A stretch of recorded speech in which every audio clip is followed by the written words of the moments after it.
지난 1월 20일 제47대 미국 대통령 도널드 트럼프의 취임식이 거행됐습니다. 당초 20만 명이 넘는 시민들이 모일 것으로 예상됐지만 한파로 인해서 그 규모가 상당히 축소됐죠. 특히 취임 선서 장소도 의사당 실내로 옮겨지면서 원래 1,400명이던 VIP 인원도 600명으로 줄어들었습니다. 취임식 현장에서 가장 눈에 띈 건 역시 유수의 빅테크 기업 인사들이었는데요. 선거 기간 트럼프 캠프에 천문학적인 대선 자금을 지원했던 일론 머스크, 테슬라 CEO는 물론이고요. 아마존 창립자 제프 베이조스, 메타 CEO 마크 저커버그, 구글 CEO 순다르 피차이 등이 참석했습니다. 폴리티코에 따르면 이들은 트럼프 행정부 내각 인사들보다 앞줄에 앉으면서 그 존재감을 과시했다고 하죠. 또 트럼프는 각국 정상들을 자신이 직접 초청하기도 했는데요.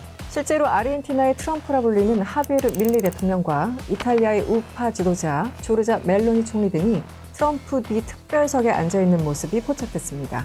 더불어 일본과 인도, 호주 등은 외무장관이 직접 참석하기도 했었죠. 취임식에 누구를 초대하느냐, 어디에 자리를 배치하느냐, 또 어떤 행사로 구성되느냐, 이 모두가 메시지입니다. 그렇다면 47대 미국 대통령 도널드 트럼프의 취임식은 어땠을까요? 그리고 미국 대통령 취임식은 그동안 어떻게 바뀌어 왔을까요? 안녕하세요. 저는 이승원이고요. 오늘은 미 대통령 취임식에 대해서 조금 더 가까이 들여다보겠습니다.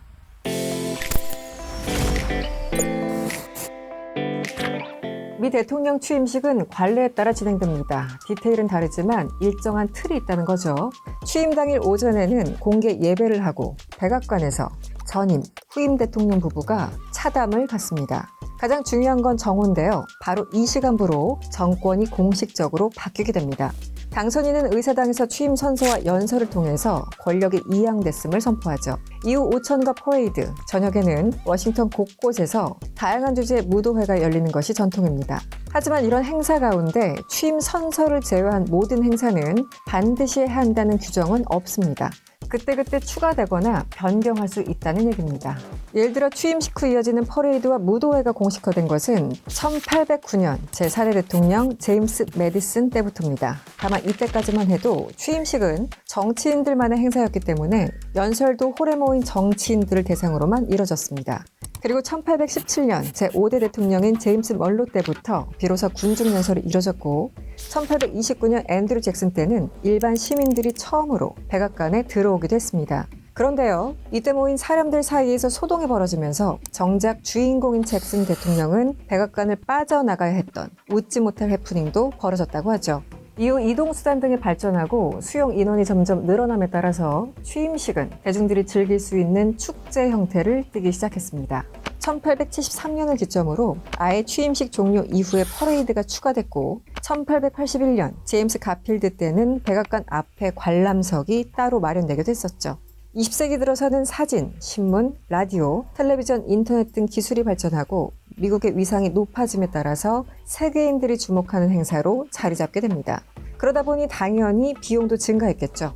코로나19로 간소화됐던 바이든 취임식을 제외하면 매번 큰 폭으로 증가해온 것을 알 수 있습니다. 로널드 레이건 때 전임 지미 카터의 5배가 넘는 비용이 사용되기도 했었죠. 뉴욕타임즈에 따르면 지금까지 가장 많은 비용을 쏟아부은 취임식은 2017년 다름 아닌 트럼프 1기 취임식이었습니다. 무려 2억 달러, 그러니까 당시 가치로 하나로 2,300억 원이 사용됐다고 하죠. 다만 의사당에서 열리는 본식에만 국고가 지원되고 나머지 부대 행사는 기부금으로 치러집니다. 한편 취임식 날짜에도 변동이 있었죠. 지금은 1월 20일에 취임식이 치러지고 있는데요. 원래는 3월 4일이었습니다. 선거는 11월이지만 선거인단의 문제로 일정 기간이 필요했었던 거죠. 하지만 당선 이후 취임까지 무려 4개월이나 걸리다 보니 부작용이 발생했습니다. 퇴임이 예정된 대통령이 사실상 권력을 잇는 레임덕 기간이 너무 길었던 건데요. 때문에 이 기간에 자신에게 유리한 법안을 작업해 두거나 아니면 아예 손을 놓고 있는 대통령도 있었습니다. 예를 들면 2대 대통령인 존 애덤스의 경우에는 정권 이양 이후에도 자신의 영향력을 유지하기 위해서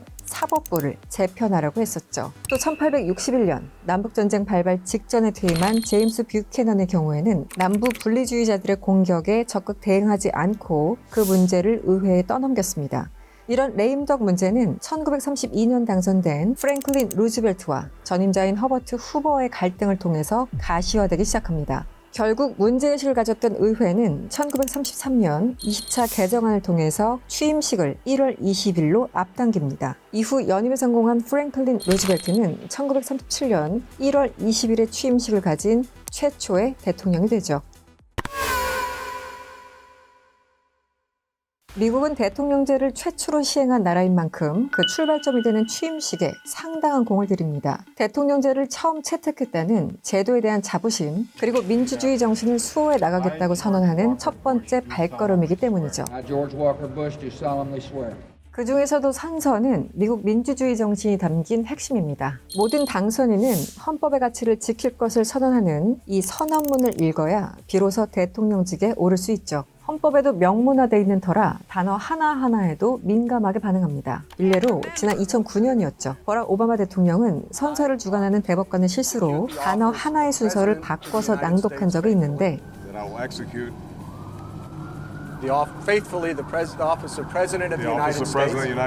바로 이 때문에 위헌십에 걸려서 아예 처음부터 다시 선서하는 일까지 벌어졌습니다. 미국 역대 대통령들은 국정 철학과 신념을 취임사에 집약해왔는데요. 남북전쟁을 앞두고 취임한 링컨은 국민들의 통합과 단결을 강조했고, 세계 대공황이 극심하던 때 취임한 프랭클린 루즈벨트는 오직 우리가 두려워해야 할 것은 두려움 그 자체라는 유명한 연설로 지금까지도 회자되고 있죠. 그리고 1981년 오일 쇼크로 인한 불황 속에 취임한 로널드 레이건은 정부가 문제 그 자체라며 작은 정부를 역설했습니다. 한편 특정 인물을 내세우면서 정부가 추구하는 가치관을 담아낸 경우도 있는데요. 예를 들어 노예제 폐지를 주창한 링컨은 1865년 두 번째 취임식에서 최초로 아프리카계 미국인을 참석시켰습니다. 오바마 1기 취임식 때는 미국 최초 여성 상원 의원인 다이앤 파인스타인이 사회를 맡기도 했었죠. 대통령으로서의 철학을 행동으로 보인 사례도 있습니다. 1977년 지미 카터 대통령은 말 혹은 차를 이용해서 국회 의사당에서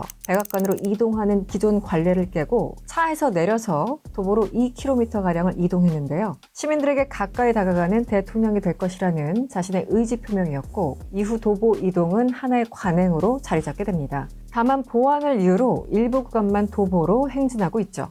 퇴임하는 대통령이 후임 취임식에 참석해서 축하하는 것도 매우 중요한 관행입니다. 이는 초대 대통령인 조지 워싱턴 때부터 이어져 왔는데요. 평화로운 권력 이양을 의미하는 상징적 행위로 여겨집니다. 하지만 역대 모든 대통령이 이 관행을 따른 건 아니었습니다. 2대 대통령 존 애덤스와 그 아들인 6대 대통령 존 퀸시 애덤스는 각각 후임인 토머스 제퍼슨과 앤드류 잭슨 대통령의 취임식에 참석하지 않았고, 1869년 취임한 앤드류 존슨은 식이 진행되는 와중에도 자신의 법안에 서명하고 있었다고 하죠. 모두 후임 대통령과 정치적 견해차로 불화를 겪었다는 공통점이 있습니다. 이후 전통을 깬 것은 2021년 바이든 취임식에 참석하지 않은 트럼프 대통령이었는데요. 앤드류 존슨 이후 152년 만의 일이었습니다. 그렇다면 제60회 미국 대통령 취임식은 어땠을까요? 참고로 미국은 대통령 연임에 성공할 경우 그 기간을 엮어서 1대로 칭하기 때문에 트럼프는 47대 대통령이지만 취임식 자체는 60번째라고 볼 수 있습니다. 이번 취임식은 지난 18일 본인 소유의 골프클럽에서 열린 화려한 파티로 시작됐죠. 19일에는 지지자들이 모인 가운데 마가 승리 집회를 열며 미리 자축하기도 했습니다. 20일 취임식 자체는 여느 때와 같은 순서로 그 행사가 진행됐는데요. 하지만 유독 눈에 띄는 점이 있었죠. 대통령 취임식은 국내 행사이기 때문에 주미 대사가 참석하는 것이 일반적인데, 이번에는 총리, 대통령 등 국가 수반들이 트럼프의 초청을 받아서 직접 참석한 겁니다. 미 국무부에 따르면 이는 전례 없는 경우라고 합니다. 그렇다면 어떤 사람들이 트럼프의 초청을 받았을까요? 정상급이 초대된 국가로는 아르헨티나, 에콰도르, 이탈리아, 파라과이 등이 있는데 모두 우파 정부들이죠. 뿐만 아니라 친트럼프 계열로 알려진 정치인들도 초청받았습니다. 브렉시트를 주도한 영국판 트럼프, 나이젤 페라지도 모습을 보였고요. 프랑스의 에릭 제무르, 독일 AFD의 알리스 바이데 공동대표 등도 초청 명단에 이름을 올렸죠. 트럼프 2기 행정부의 방향성을 짐작할 수 있는 대목입니다. 미국 매체 폴리티코는 취임식에 참석한 정계 인사들에 대해서 언급하면서 취임 이후에 누구에게 귀 기울지에 관해서 많은 것을 시사한다고 설명했습니다. 그 와중에 초청장을 받은 의외의 인물이 있는데요.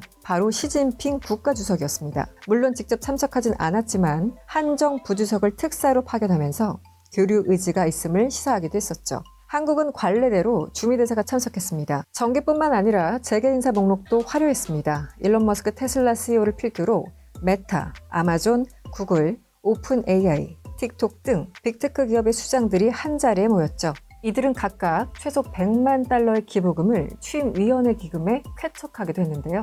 인공지능과 암호화폐 등에 대한 규제를 폐지하고 전폭 지원하겠다고 예고한 만큼 상당히 기대에 부풀어 있는 모습입니다. 한편으로는 불이익을 우려하는 기업들도 많습니다. 메타와 아마존 등은 다양성 정책을 두고 트럼프 측과 갈등을 빚어왔는데요. 이들은 트럼프 취임을 앞두고 돌연 다양성 담당 부서를 폐지하면서 환심 사기에 애쓰고 있습니다.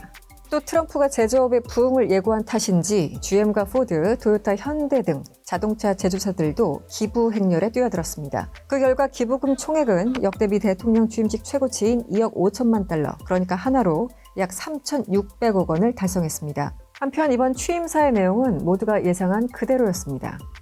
기존 취임사들과는 다르게 국정 연설 수준의 구체적이고 직설적인 내용들이 줄을 이뤘는데요. 미국의 황금기가 시작된다라고 포문을 연 트럼프는 그간 쏟아냈던 공격적인 대내외 정책들을 차례로 언급하면서 실행 의지를 다졌습니다.